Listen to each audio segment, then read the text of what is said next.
think that the suffering that we go through as people, you know, our journeys, no two journeys are exactly the same.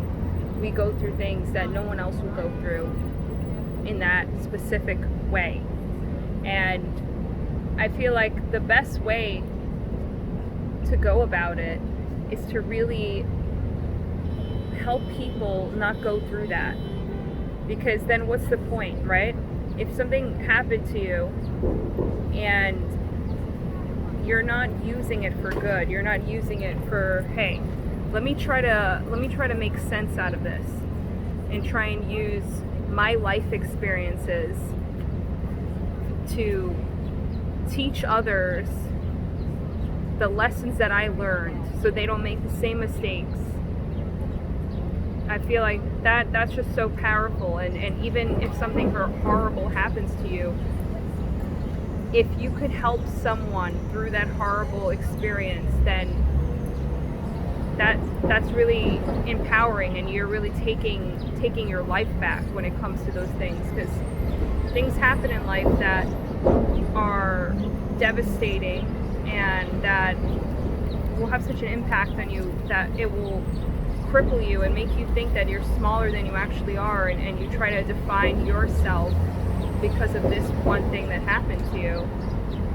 And I'm really lucky to say that I'm blessed, even though I don't necessarily believe in luck, but looking at my life from the outside in, I can see that I've been so blessed.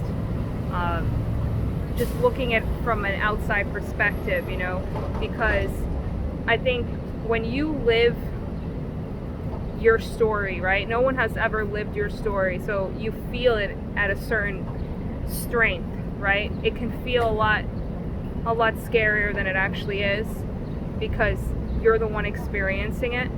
But if you kind of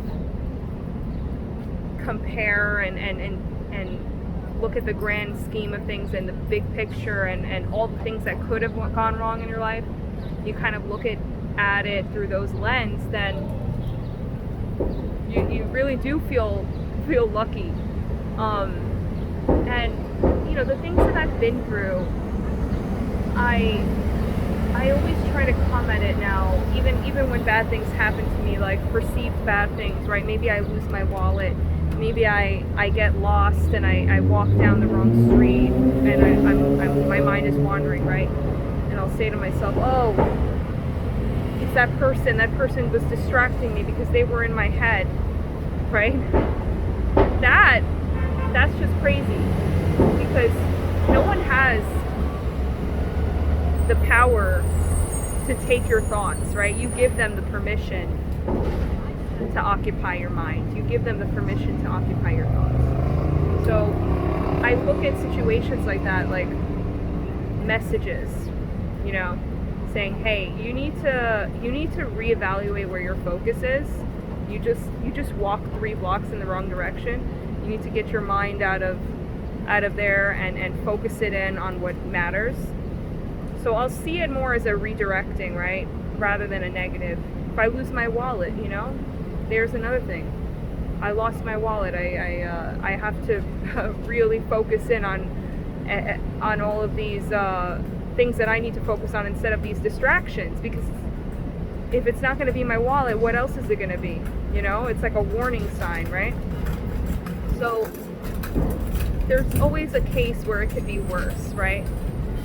And I was thinking about the past jobs that I had and how my jobs in the past, if it didn't go so badly for me, if I didn't have so much struggle and so much like disappointment in my jobs, then I would have been so comfortable that maybe I just would have stayed there and not been so